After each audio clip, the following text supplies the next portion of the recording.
So let me put to you, first of all, is there some obvious reason, beyond fire, of course, that these wildfires are all burning right now in much of the western part of this country? A large part of the reason, Diana, has to do with two factors. One is the climatic change that's affecting the Arctic, the northerly latitudes, and for the last decade or so, we've had a significant drying of the northerly boreal forest and the tundra areas. And then further down the coast, we've had this large patch of warm water. It's called, meteorologists are referring to it as the blob, and it's a very, very large patch of warm water that's been influencing the jet stream, and it's been drying out the west coast from Alaska south through BC, Alberta, Saskatchewan, and down as far as California. So if we could see this coming, is there something that could have been done to mitigate how bad things have become? Well, as far as the weather is one factor and fuels are another, and getting out of the fuels deficit that we have right now, we've got too much fuel on the ground, and our forests are basically too dense.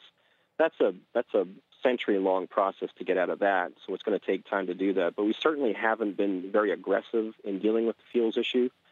Governments have also, through belt tightening and other activities, have cut back on firefighting resources. So at a time when we're expecting to see more and more fire activity and more severe fire activity, we need to change some of those directions. When you talk about the amount of fuel, and we're talking, just dry material that's on the ground in the forest, what, in your view, should we be doing more aggressively? Well, here in the West, in our coniferous forests, we need to be doing a lot more, basically it's mechanical thinning. It's not quite the same as logging. Logging for profit is not the same as fuels reduction. We need to be thinning out a lot of the smaller diameter trees that have basically moved into the forest over a century of excluding fire from the landscape. And then in the best practice, once you've thinned the forest, is actually to go out and do controlled burns, or what we call prescribed burns, and that cleans up the forest, and it makes it more resilient to future fires. As you say, it's not the same as logging for profit, but in the minds of some, it's tampering with nature. Is that part of the reason that you think there hasn't been a more aggressive approach? Certainly, there's an attitude that we've made a mess of things to get to where we're at, and it's hubris to think that we can fix it. But things have gone too far as the fuel accumulation in the forest, the ecological consequences of the fire if we do have it, if it's not thinned. So we have a responsibility as stewards of the land to actually go and mitigate the damage that we've done, thin the forest out, do the prescribed burning, and try to leave it moving forward in a more resilient and sustainable state. I understand as well that you have a thought about the notion of a carbon footprint or carbon offsets, where companies, in order to reduce a tax load perhaps, will plant trees, will show that they're doing something for the environment, but that can backfire in this case.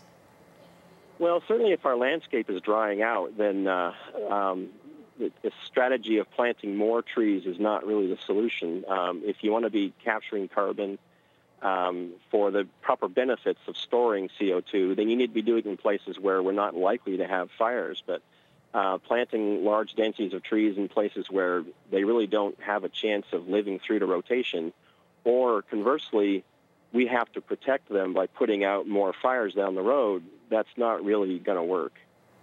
Wildfires often, while they're terrifying for people and obviously pose a real risk when they get to communities, do have the effect of getting rid of some of that fuel on the ground. But in order to prevent some kind of repeat of this very scenario this time next year, in your view, are there things that can meaningfully be done in 12 months to try to minimize the impact of wildfires next year? Yeah, we should definitely look at staffing up. We need highly skilled professionals who can be responsible for fuels management, more prescribed burning. We need to increase the budgets that go into fuels mitigation. We're not going to solve it all in 12 months before next year's fire season, but we can certainly make a lot of headway in a fairly short period of time. But we need to start changing the direction that we've been taking it and move forward for the next couple of decades, and then I think we might have some success.